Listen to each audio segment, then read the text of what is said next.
wants to talk to a second, I'm going to get my PowerPoint pulled back up on my screen so I can use it.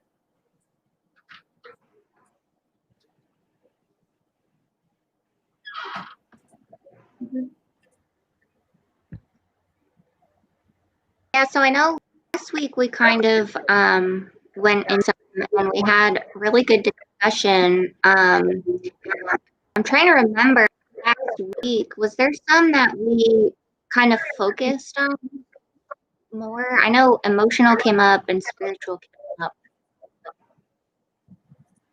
Yeah, it seemed like we spent a lot more time sort of in those dimensions. We touched on a lot of others, but we didn't go into as much depth as it seems like we'll be able to go into today with everybody. So I like the picture and how the little stick guy is in the center. Hi, everybody. I'm Shar. I wasn't with y'all last week, but I'm super glad to be here today, and I hope everybody's doing well. Haha, since today's about wellness. But so I like the little stick guy in the center and how that kind of shows me in a picture about what it is to be, you know, what we might call holistic, and in the center of all the dimensions, so that it feels to me like wellness incorporates all of the 8 dimensions. Yeah, and what is wellness, you might ask? So wellness is the act of practicing healthy habits on a daily basis to attain better physical and mental health outcomes. So just everything that we do for ourselves, everything that we surround ourselves with. I personally like to set up my environment so I feel like everything's really calm and I don't have a lot of bright colors in my world. I like that kind of stuff. Wellness is a whole person strength-based approach. So speaking from a peer support, that's where we go when we work with people. We talk about their strengths. We bring up, instead of telling them all the things that they can't do or all the things that's wrong about their life, we tell them what they can do and talk about their strengths. And wellness is not the absence of illness or stress. It's having the mental and physical fortitude to cope with these challenges. So having things in our life that help us when we're feeling terrible, whether it be coloring or spending time with animals or working on art. Some people like to build things. Some people like to cook. So coping strategies. There's also things like meditation, talking to people, reaching out to somebody. And then regardless of our life circumstances, we can always strive for wellness. So we don't have to lose hope. We can look to others and we can decide together that we're going to rise up above those things that are holding us down.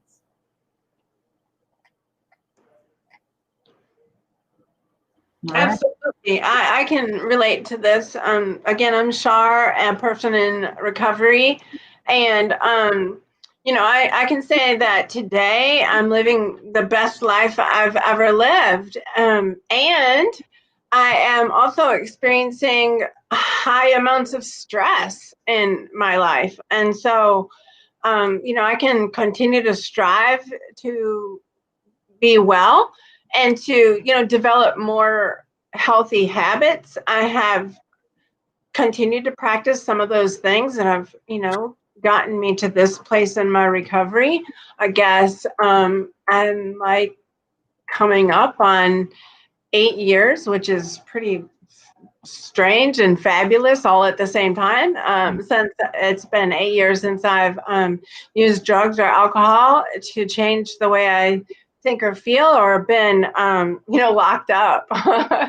So in many different ways. So yeah, I continue to practice some of those things that I started early on, and yet at the same time, I'm aware that, I need to continue to strive. And I'm super grateful because I have hope that the best is yet to come. At first, whenever my partner said that to me, I mean, I was not in a place I am today, and I didn't believe that. I just thought it was another lie. And I do believe today, though, that the best is yet to come, and I have hope that as I continue to learn and practice ways to be well and healthy, that my life will keep getting better. So I'm grateful for this topic and for all that I've learned and am learning.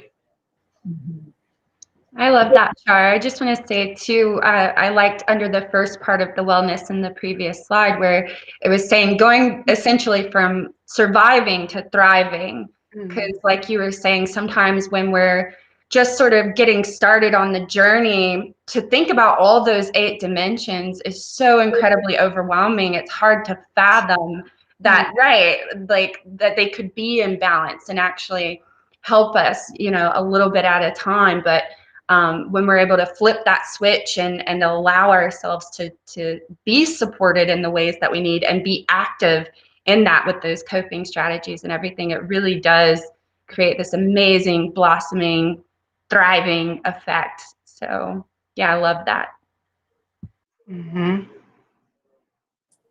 So I think you both kind of touched on like why we practice wellness. And I think it's really sad to see that people actually do die a lot sooner.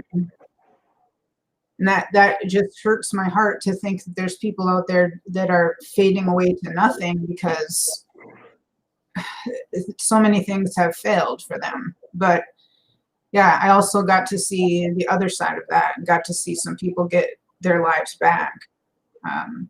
So yeah, dying decades earlier than the general population in the next slide there, and mostly from preventable chronic medical conditions.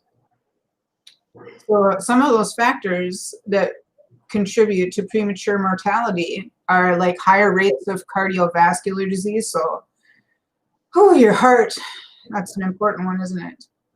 Diabetes, respiratory disease, HIV, other infectious diseases. There's also high rates of smoking, substance misuse, obesity, and unsafe sexual practices. So all of those things, we open ourselves up to it when we have substance use or mental health problems and our boundaries aren't very healthy. We have people in our lives that are not supporting anything having to do with wellness. So all of that stuff comes into play. There's a lot of vulnerability to poverty. There's a lot of social isolation, trauma, and violence. Incarceration.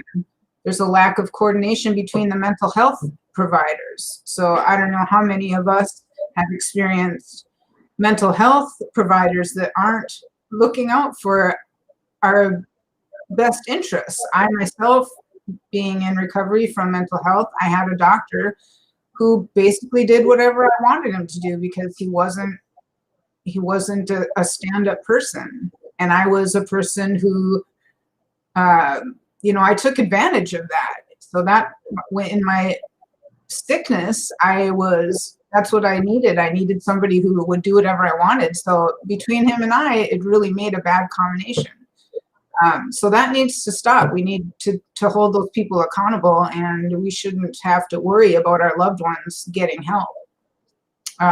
There's also a lot of prejudice and discrimination, and then all the side effects from the medications that we're given. Sometimes it's great, sometimes it's not great. I advocate for people to take medications, but I also advocate for them to ask a lot of questions. Don't just take what they're telling you for the truth and without asking questions. And if you can't ask those questions, then get somebody in your life, like a peer support, a counselor, a friend who can go with you and can say, wait a minute, no, that's not okay. And then obviously there's an overall lack of access to healthcare. There's not enough of it. It's not good enough. Doesn't cover all of these dimensions. So it can be really, really difficult. And I wonder if anybody else here has had experience with getting improper or not good enough mental health care, physical health care. I love the piece about like self-advocacy and asking questions in doctor's offices. I've had quite the history with weird medical conditions and things, and that has not been a strong suit of mine. And luckily, I have a mom who also has had a lot of health issues, and now that she's older, she's able to advocate for herself. And I mean, to this day, if I have a doctor appointment and she's around, she goes with me because she can be that person for me to ask those questions that I may not even think of to ask. And I think that's just a huge one because, we know ourselves better than anyone else, even professionals. So that piece really resonates with me. Yeah, it's not listed on here, but one of the things, I was feeling as you were talking, Mary, is, I really am amazed that I'm still alive, because when I was in my active mental health challenges and active substance use, I thought about death and dying a lot, and I'm grateful that I did not kill myself, but I definitely caused myself harm in a lot of different ways. And I'm super grateful for peer support and for people who came along in my life to help me to identify my own strengths and who spoke hope into my life to share with me that I didn't have to live like that anymore, and that I had beautiful qualities of value that I brought to life, and that they wanted to support me and walk with me through these different things. And I also am a person that previously smoked cigarettes and had a lot of, I guess the technical name is called like body dysmorphia, where I did some other harmful things to myself, anorexia and bulimia, and how all that was so tied into my mental health challenges and substance use dependency. And and then when I stopped using substances, I just ate so much stuff. I was really living without economic means to support myself. So I would eat whatever food there was available, and that was typically not healthy food. So in my early recovery, I was diagnosed as pre-diabetic.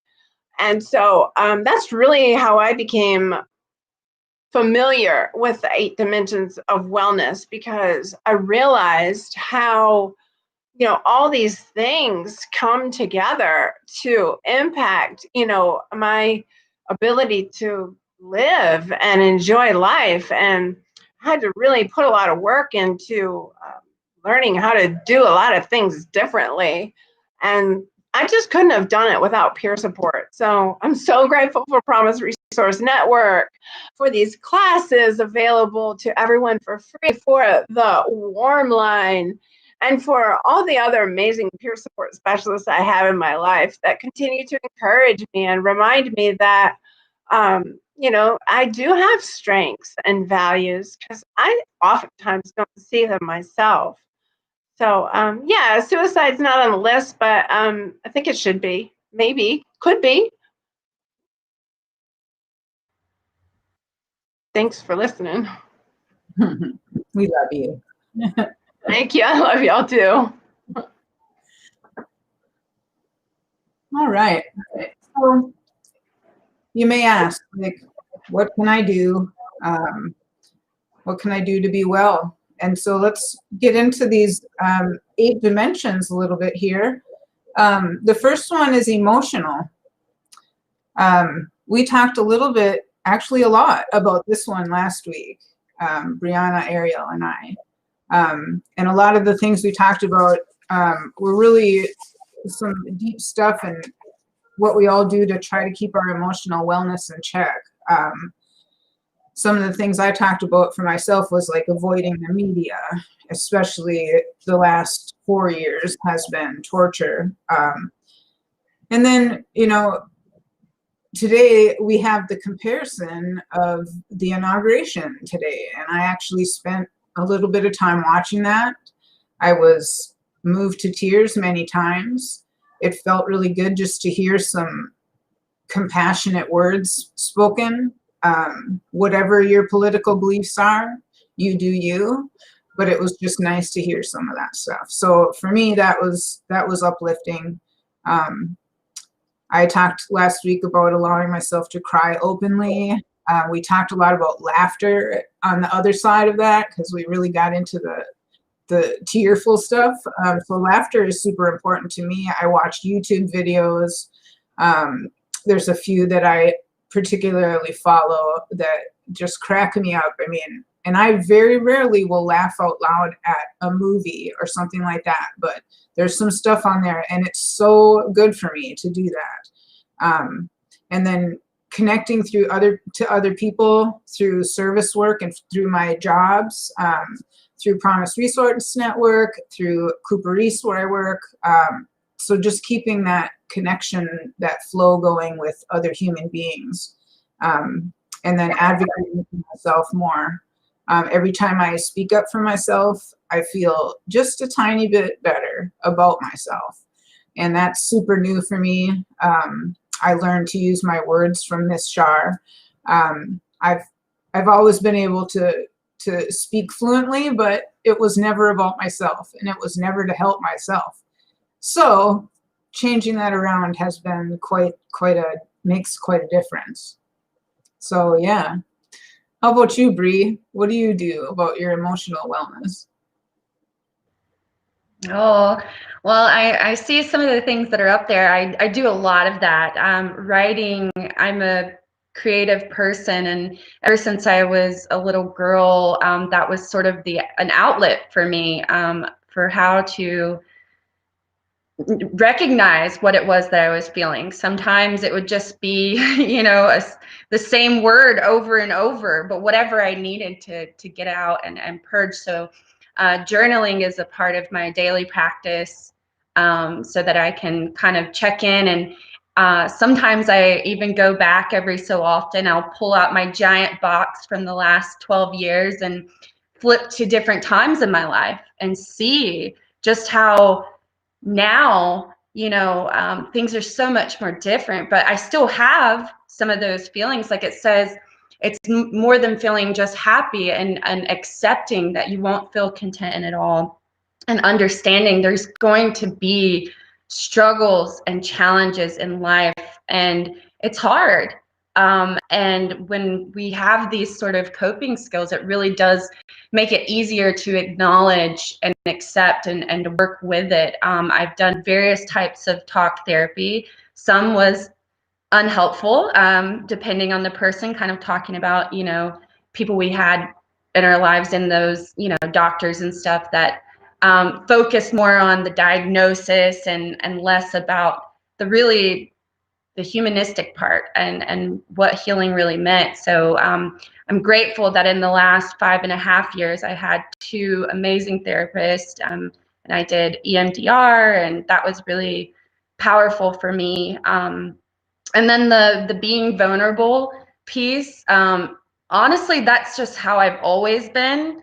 I realized when you know, throughout my journey as a kid, and I was a runaway, and I experienced a lot of heavy trauma. And just talking to people in my life that would listen and hold space for that without trying to tell me that, you know, what I was feeling was wrong, was phenomenal. And I know we talked about happiness and sadness, and a big part for me was anger. And I think, you know, that's something that gets, you know, repressed a lot, because anger especially in terms of trauma and stuff, it can be really damaging. So to understand that it's okay to feel frustrated and mad and upset about something, but instead of letting it eat us alive or taking it out on other people, I can go for a hike or a run or dance it off, or I like to get in my car and just scream sometimes. And just, whatever, listening to music. It looks like a lot of different things for me. And I'm so grateful, that there are support lines like, the Warm Line through Promise Resource Network and many others that are out there. I didn't know these existed prior to being involved with PRN. I had never heard of a Warm Line. And I just think about, wow, that would have been so useful for me. And I just love that. So I'll stop babbling, but I don't know if anybody else wants to share anything on that piece of the wheel.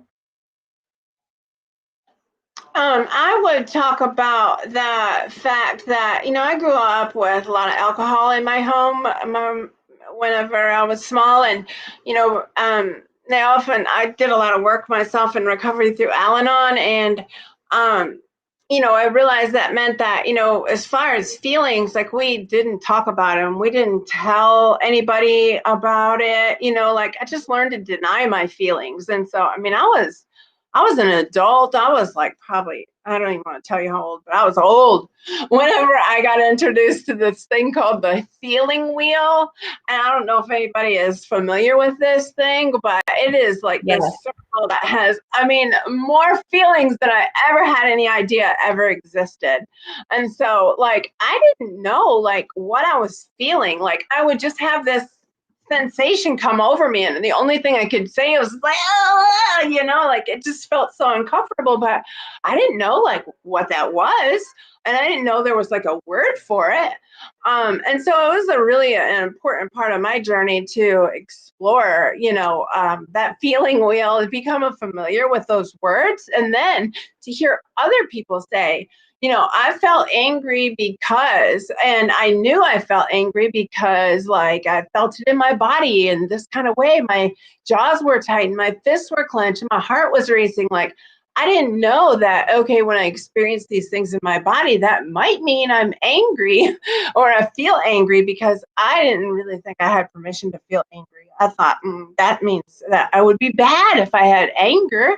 And so, it was really a really important part of my journey to be able to identify what it is that I'm experiencing, to be able to, put a word to that emotion, and then, to connect it to something in my body, and also to connect it to a fact that, I feel angry because somebody stepped on my toe, or, it was just a really important part for me to be able to identify it and express it. And sometimes it still feels really uncomfortable to do that. Oh, And yeah. I'm still learning it, for sure. So it's a practice, for sure. Thanks for saying that, Shar, because I think that's a big piece too, remembering we don't always understand what those sensations are. So having that clarity and being able to name it is extremely powerful. I always found too that my work with other people is work on myself somehow. I don't know how to explain it exactly, but helping folks that I worked with at my last peer support job, helping them identify their emotions helped me, because I could recognize and describe something, or hear them for the very first time describing something, and the light comes on. And I was like, oh, I'm stealing all that, because I didn't know how to do any of that. I was suppressed by, if I did anything wrong, my parents, I love them so much, but their style was just to yell. So, and the louder they yelled, the more they apparently thought they were getting their point across, but my reaction to that was to go within, and my posture became very much like this. And they always described to me as I was growing up, whenever you would do something wrong or when you were in trouble, all you would do is stand there and just stare at the ground. You would never say anything. Well, now I can look back and I can think, well, you were kind of screaming in my face. They get very close to me. And so that's very hard. When I hear people yelling, that's where my head goes. It goes back to that scared child who didn't really know how to express anything. And if I tried to, then, if I started crying, it was, oh, why are you crying? What are you crying for? Anyway, so yeah, emotional stuff is difficult. I find myself taking a lot of deep breaths. I used to not take deep breaths. And it's amazing what a difference it is when you get oxygen. All right, anything else on emotional? Otherwise, the next thing we got here is environmental. Feeling empowered to avoid places or situations where you might be tempted or pressured to use drugs and alcohol. That's super, super important for me. I'm still exposed to some things, but for the most part, I moved 19 hours away from the people that I used to be able to get things from, and that was one of the biggest changes.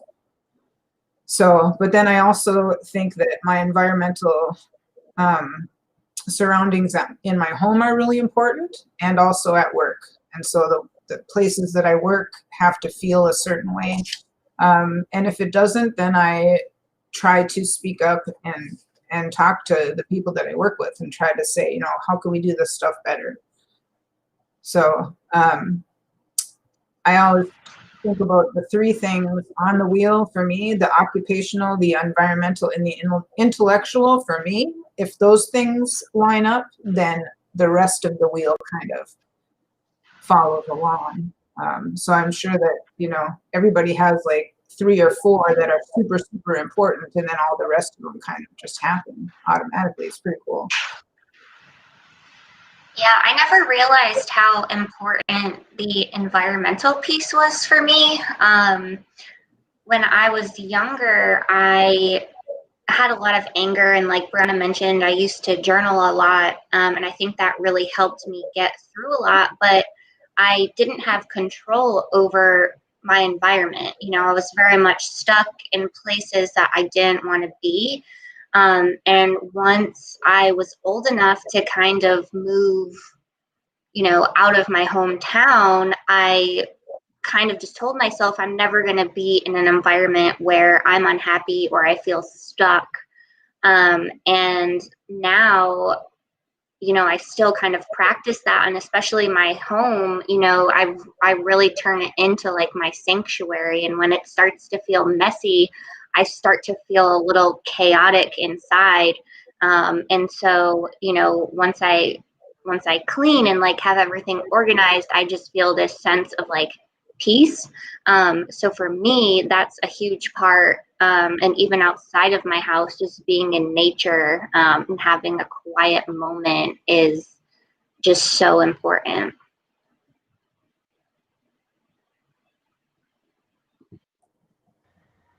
Yeah, the environmental piece is a big one for me too. I think for a lot of us, that's why it's on the wheel. But yeah, like we've all said, it's amazing how, in our lives, no matter where we're at, we are greatly impacted by our environment.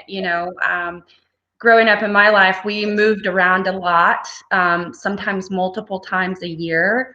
I went to 13, 14 different schools. And then in my adult years, after I moved out, I continued sort of that pattern of moving around. In a sense, sometimes I would say I'm going with the flow and whatever. And that was true, but sometimes I was homeless and or in really unhealthy environments. And that absolutely prevented me from being able to feel really truly connected in myself and feel like I had any control.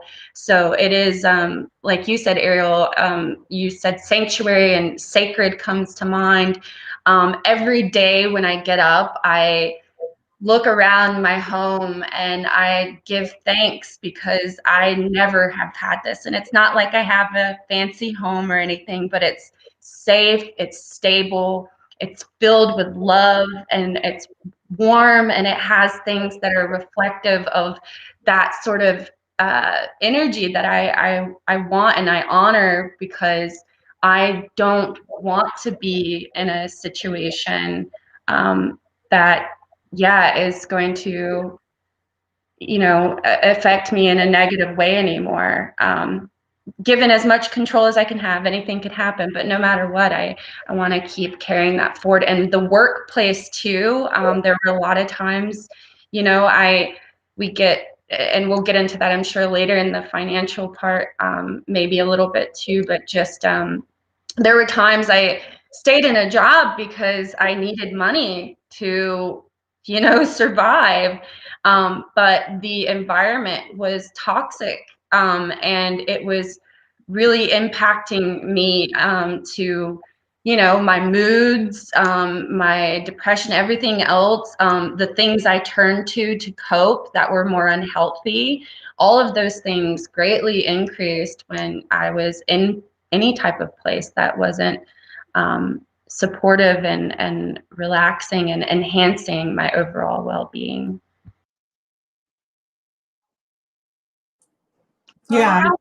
I was just going to say that, I have a complex trauma, a lot of trauma, and so it's important for me to have a safe space. But then I got to thinking about my poor baby amygdala, and and so, we all have this little thing in our brain that stores all emotional memories and is constantly looking for pleasure. And so as a person in recovery from mental health challenges and substance use challenges, I have to really protect my amygdala.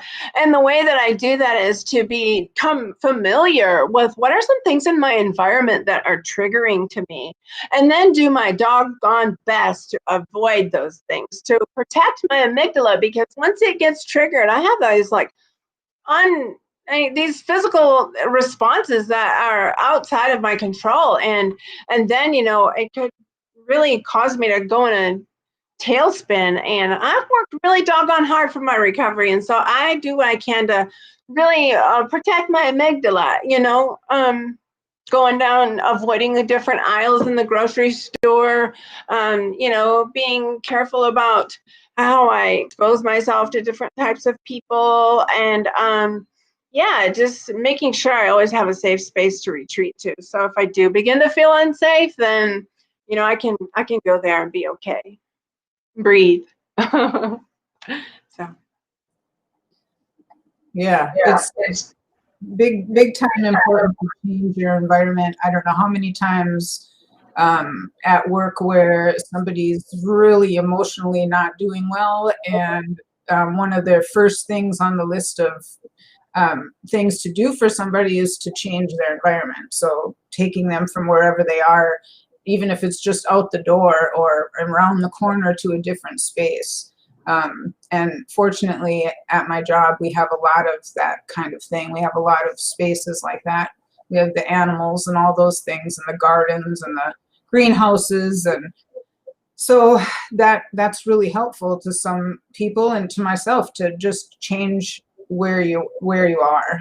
The cleaning part, that's huge. Like right now, my husband and I are in the middle of cleaning our entire place, and that means scrubbing everything. And it feels really good, and it's amazing how you can walk in the door after you've cleaned your house, and it's like, wow, there's something very light and comforting about this, and instead of making you want to run back out the door. So yeah, environment is very important.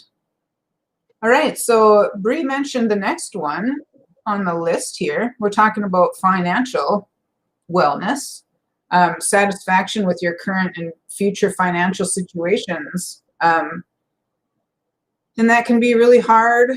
I know so many people are out of work right now. And so financial is I don't even want to talk about money 90% of the time.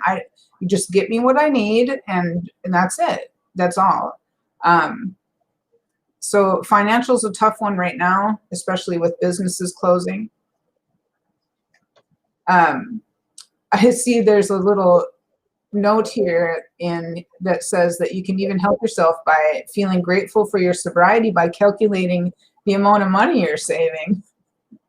And that makes me laugh because I can think about how much money I was spending, and how many times I would give my money to somebody and they would not come back with the product I asked for. So that was hundreds and hundreds and hundreds of dollars, and that happens all the time in that lifestyle, and it's so damaging. But we trust that person again. You know, I trusted them again. I called them again. And we're also seeing that we're getting some close to the end of our hour too. So how about we touch on a couple more of these? I just wanted to say about this one right here, I wanted to point out that Promise Resource Network has fabulous, awesome debt management and budgeting classes available, and check it out on the calendar. So, Ooh, that's really good to know. yeah. And I hear they have employment specialists as well. Mm-hmm. Yeah. Okay, great. Mm-hmm. All right. Anything else in there that we want to see? I like the part about making a safety net for your current and future self.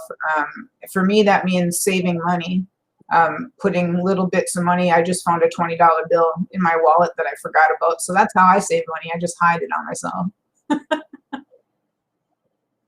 All right. The next one is intellectual.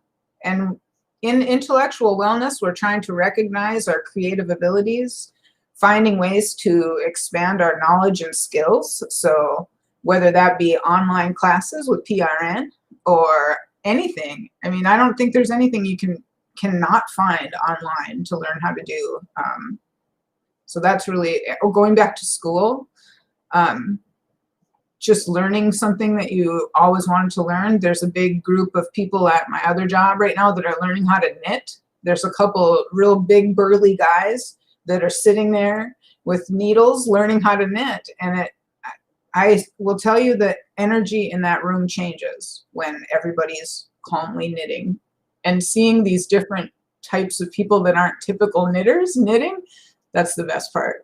That's really great. All right. Anybody else want to touch on intellectual? I'll just say, I think it's, the main piece that always stands out is cultivating our curiosity by engaging in challenging activities. So really, that's that's so important for life.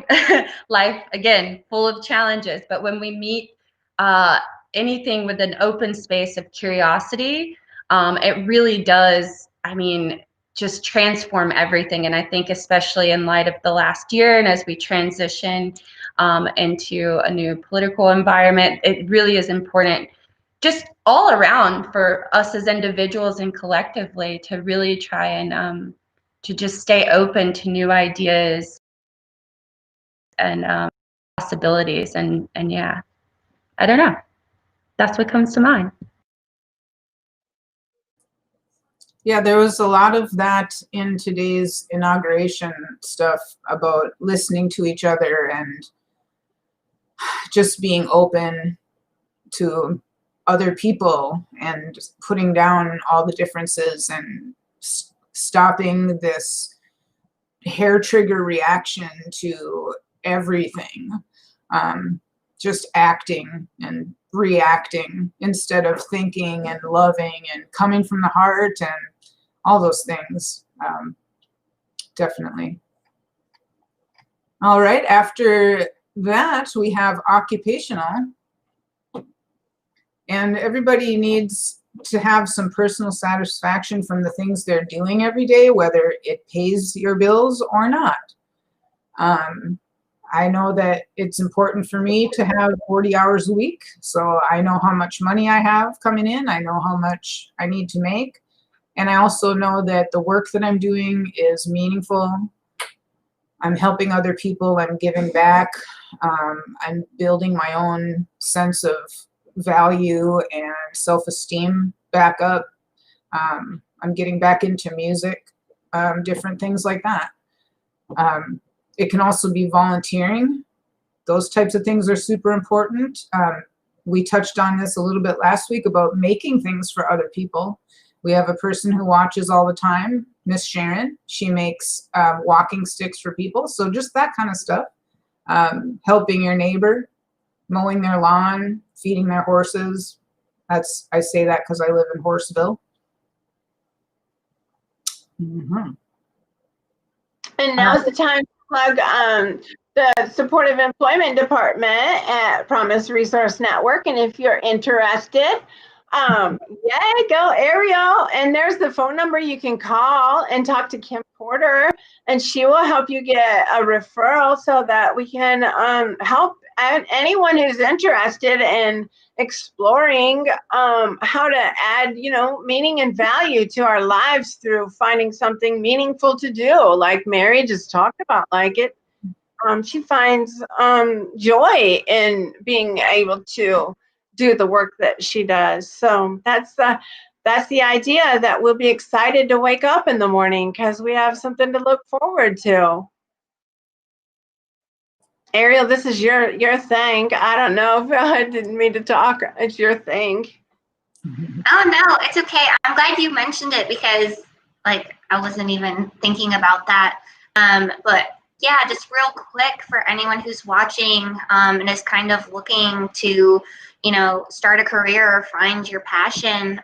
We have an IPS team, supported employment, and we work with people individually to support them through all different phases. If it's looking for a job, getting a job, keeping a job, if you leave a job. So we're really there for every step of the way. And like Shar said, if you're interested, you can call the number that's on the screen. Kim Porter, who is amazing, will answer, and she can help get you connected with me and my team. So yeah, it's a resource, and we're here and would love to hear from you. That's awesome.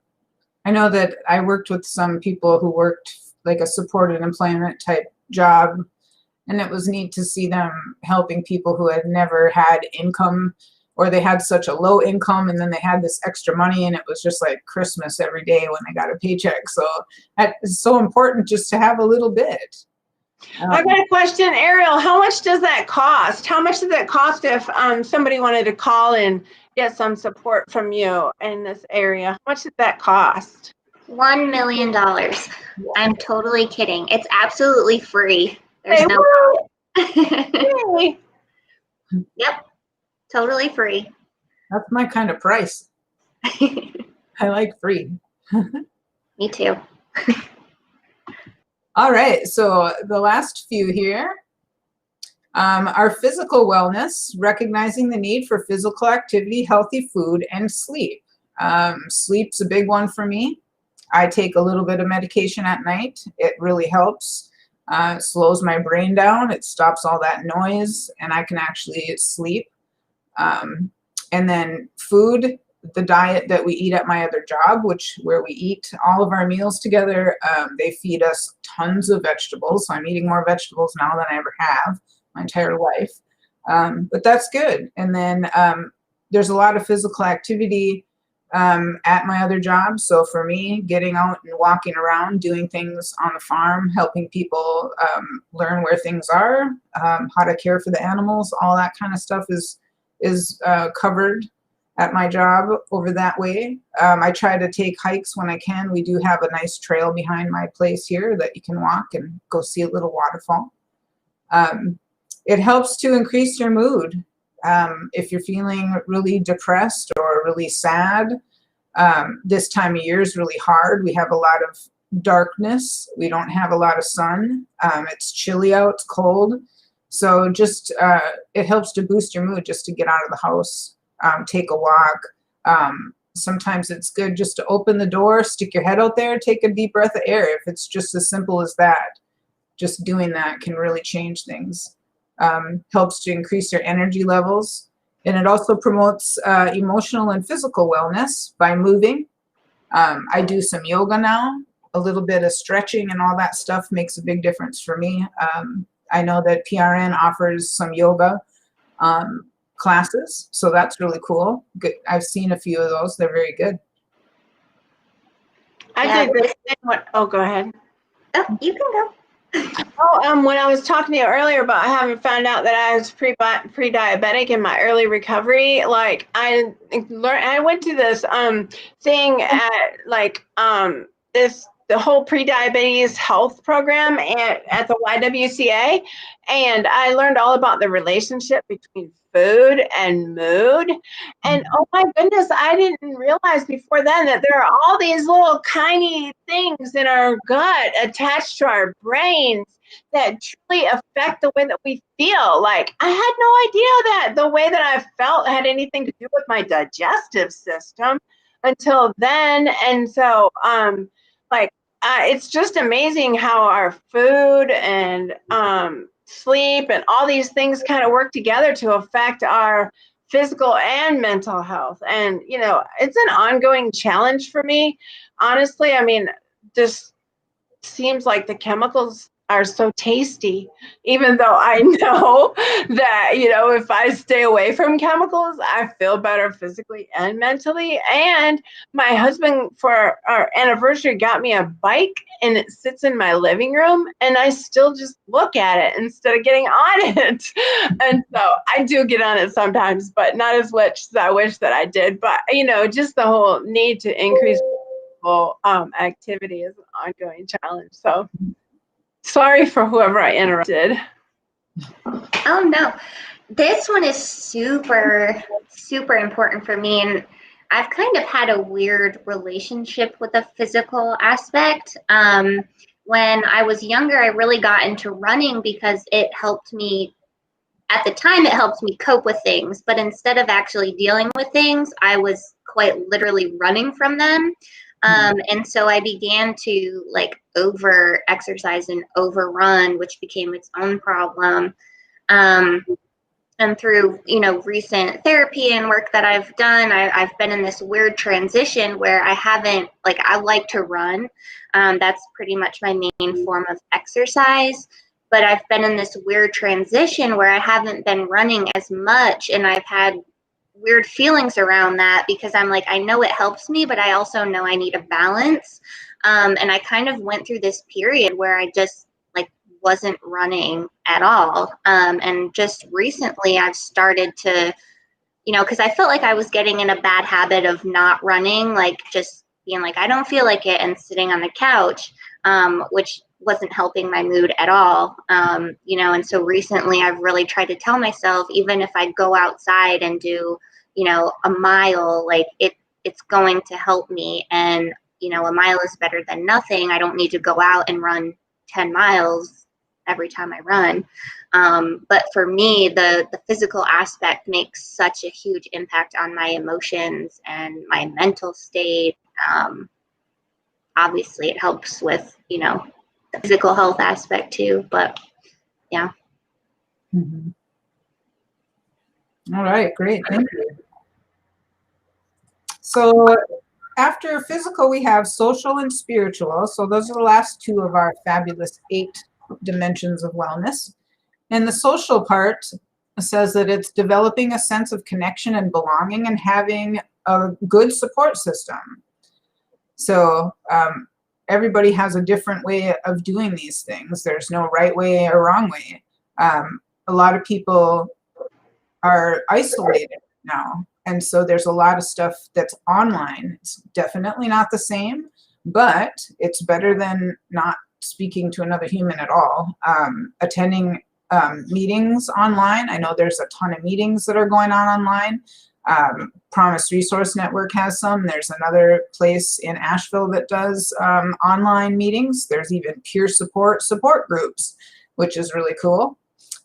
So yeah, the people that I think we sometimes forget to remind ourselves that we are helpers, and we get bombarded every day with all kinds of troubles that people are having.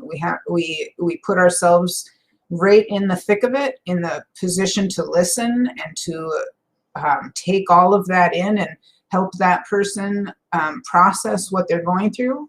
And so so it's really important that those of us that are helpers are also getting support. So don't forget about yourself. If there's a way that you can have a definite separation between work and home, then it's really a good thing to do, to just be able to shut all that off. It's not that you don't care. It's not that you're forgetting about it, but you're taking care of yourself, because we have to, self-care is big, big, big, big time.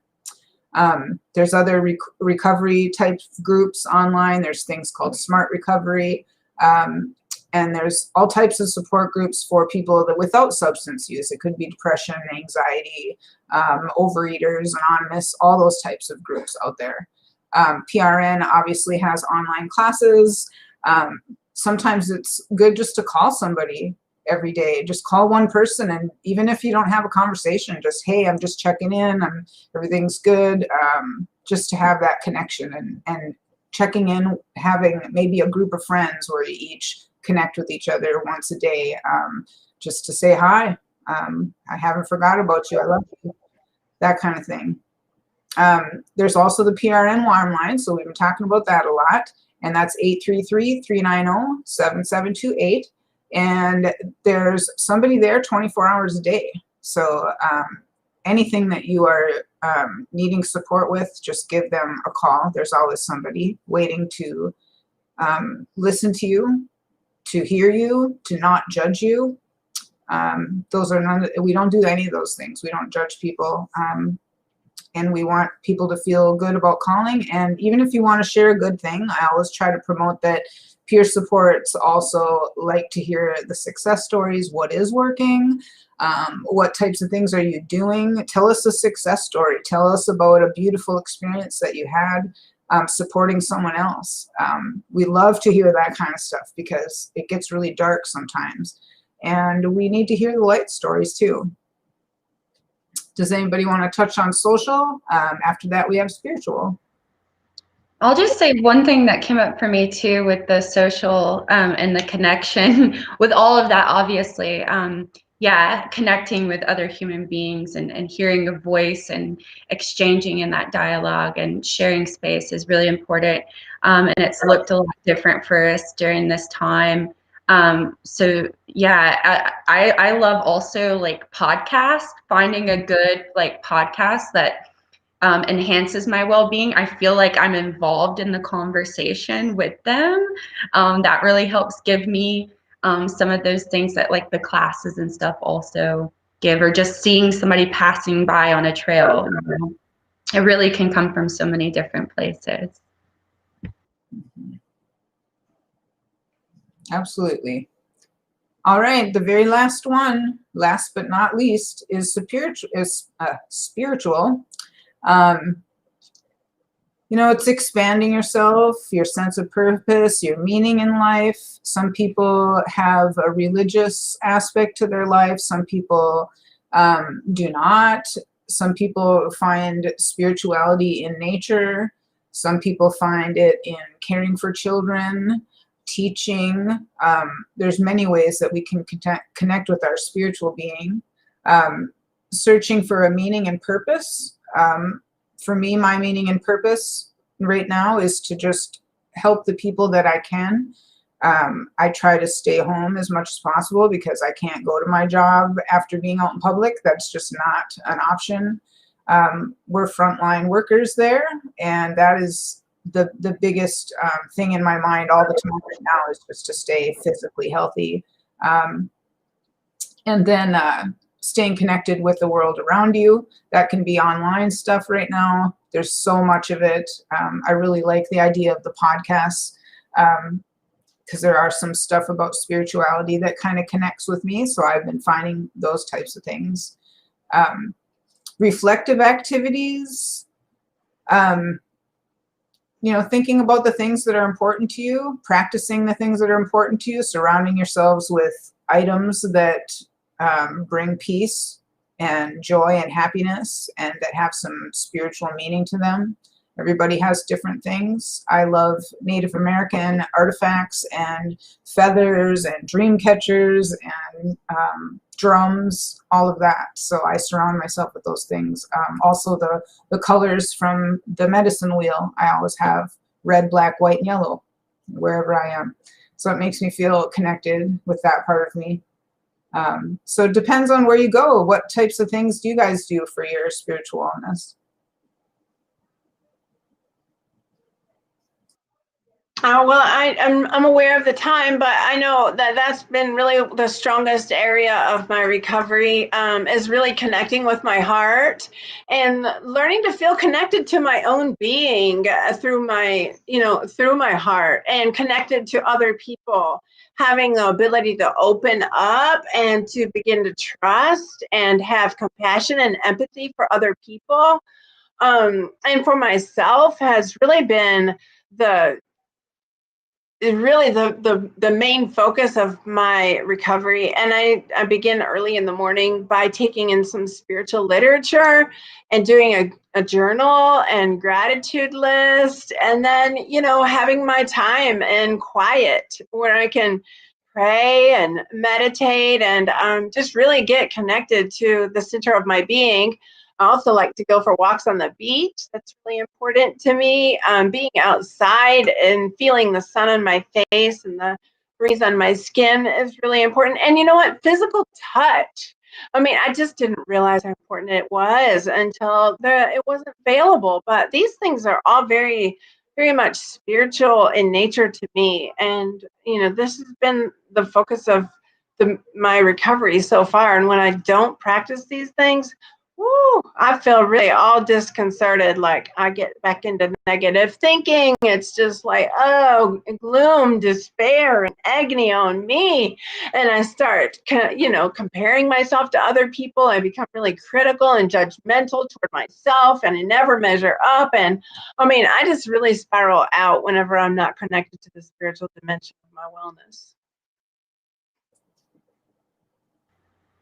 Yeah, that echoes a lot for me too, Shar. As from our previous episode, yeah, just the foundation of what gives us meaning in our lives, and it's such a combination of so many things. And when you have that and lean into those practices, it really does connect you to not only yourself, but that greater sense of purpose and our humanity and the natural world around us. And as it says, just taking the time to perform these on a regular basis improves our overall wellness. So being gentle, adapting, as it's been shared throughout the episode with whatever part of the wheel, it doesn't always look the same. If you get out and run or walk for 20 minutes one day, but another day you can get 2 hours in, that's great. If you can take that walk on the beach one day, but another day it's being in that sacred place at home and in that little sanctuary, that's beautiful. But giving yourself credit and just showing up again and again is really how we get through this and build those tools over time. All right, excellent. So wrapping up the class for today, focus on wellness in 2021. And we're going to be doing this class Wednesdays at 2:30. And this week and next week, it looks like. And next week, we'll be talking more about setting goals, just having some things in mind to work towards, something on the horizon that you're marching up to, and figuring out how to take care of yourself in these 8 different ways along the way to that. And wellness is always personally defined, meaning that how we address our needs in each dimension depends on our goals, beliefs, values, culture, personality, preferences, and life experiences. Wellness builds on strengths. Remember that we're all strong. We all have something to offer. We all have some glimmer of beauty. Wellness aims to increase your overall quality of life, healthy habits, and personal control. And remember that wellness is a journey, not a destination. One day at a time. That's right. Yes, it's a marathon, not a sprint. Yes. No doubt. Love those running analogies. Thank you Alrighty. guys for an amazing group. We did it. We've got a few seconds left, and I just want to give love, love, love to all of you, to everybody that's joining us online, and I hope that you'll come back next week. And thank you for everybody who participated in the chat here. Thank you so much. We love you, and you're always welcome to connect through our warm line. So, love to you all. Love to you. Yeah, love to everybody. We're in this together. Yes.